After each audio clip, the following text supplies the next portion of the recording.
The house was unusually quiet that day. The kind of quiet that makes you notice the faint hum of appliances or the distant chirping of birds outside the window.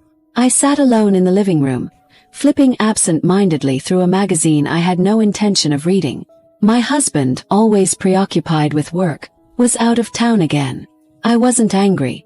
This had become normal, but the emptiness left behind felt sharper than usual. I glanced at my phone, hoping for a text or call, but there was nothing. The silence was a reminder of how predictable my life had become, how routine had wrapped itself around me like an invisible cage. I loved my husband, or at least I told myself I did, but something had shifted over the years. Passion had faded into comfort, and comfort had slowly turned into complacency. The sound of a car door slamming pulled me out of my thoughts. I peeked out the window to see my nephew, Alex, walking toward the house. He was my husband's younger brother's son, though he felt more like a distant cousin to me given our minimal age difference. Alex was in his early 20s, confident, and carried a charisma that seemed to draw people in without effort. I opened the door before he could knock. "Hey Alex, what brings you here?" I asked, masking my surprise with a smile. He grinned. "Uncle told me to pick up some documents he left. Hope it's not a bad time." "Not at all. Come in," I said, stepping aside. As he walked in, I couldn't help but notice the ease with which he moved and the energy he brought into the room. He tossed his bag onto the couch and looked around. "Nice place as always. You've got good taste, Aunt." I chuckled, brushing off the compliment. "Flattery won't get you out of trouble. What documents are you looking for?" He shrugged. "Something about property papers. I'll check his study."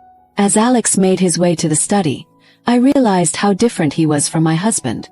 Alex was spontaneous, charming, and unapologetically confident, qualities that had long been absent in my day-to-day life. I shook the thought away, feeling foolish. He was family. But then, Alex returned with the papers. His sleeves rolled up, revealing a tattoo on his forearm I hadn't noticed before. He saw me staring and smirked. "You like it?" "It's interesting," I replied, feeling a bit flustered. We sat and talked for a while. More than we ever had before. His stories were lively, filled with humor and adventure, a stark contrast to the monotony I had grown accustomed to. His laughter was contagious, his presence magnetic. For a brief moment, I forgot about everything. My husband, my responsibilities, the unspoken rules of propriety. In that moment, it was just Alex and me. Two people sharing a connection I couldn't quite define. Two of two. The conversation flowed effortlessly, filling the space with a warmth I hadn't felt in years. Alex leaned back on the couch, his eyes holding mine just a moment too long as he spoke. There was something about the way he listened, the way he seemed genuinely interested in every word I said. It was disarming, almost intoxicating. At one point, he reached for the glass of water I had placed on the coffee table, and our hands accidentally brushed. The contact was brief, but it lingered in my mind. I pulled back instinctively, laughing it off, but I could feel the heat rising in my cheeks. Alex noticed. "Are you okay?" he asked, his tone casual but his eyes searching mine. "Course," I said quickly, standing up to put some distance between us. "It's just warm in here, that's all." I walked to the kitchen, busying myself with nothing in particular.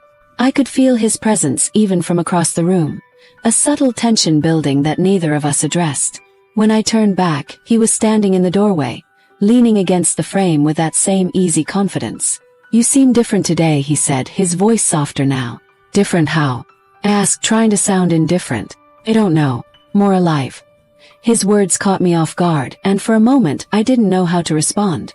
There was a sincerity in his tone that made it hard to dismiss as mere flattery. I felt seen in a way I hadn't in a long time, and it scared me. "Alex, you should probably go soon," I said finally, avoiding his gaze. "Why?" he asked, taking a step closer.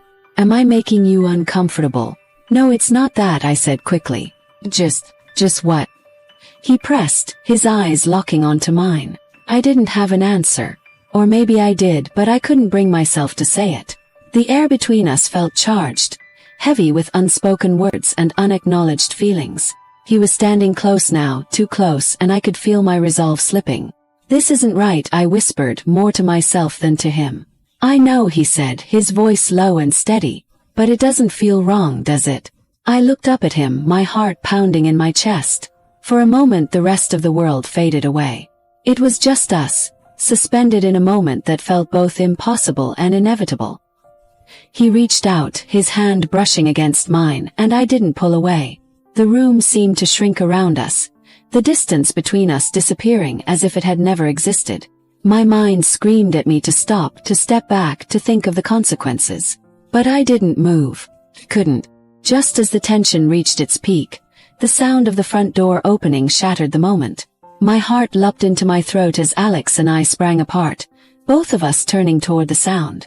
My nephew, Ryan, stood in the doorway, his expression a mix of awful confusion and suspicion. "Hey," Ryan said slowly, his eyes darting between us. "Am I interrupting something?" "No, of course not," I said, forcing a laugh that felt hollow even to me. Alex was just about to leave. Alex, to his credit, played it cool. "Yeah, I was just grabbing some papers for Uncle. I didn't expect to run into you though," he said, addressing Ryan with a casual grin. Ryan raised an eyebrow, clearly not buying the nonchalance. Well, I guess it's good timing then. Uncle asked me to swing by and pick up the same papers."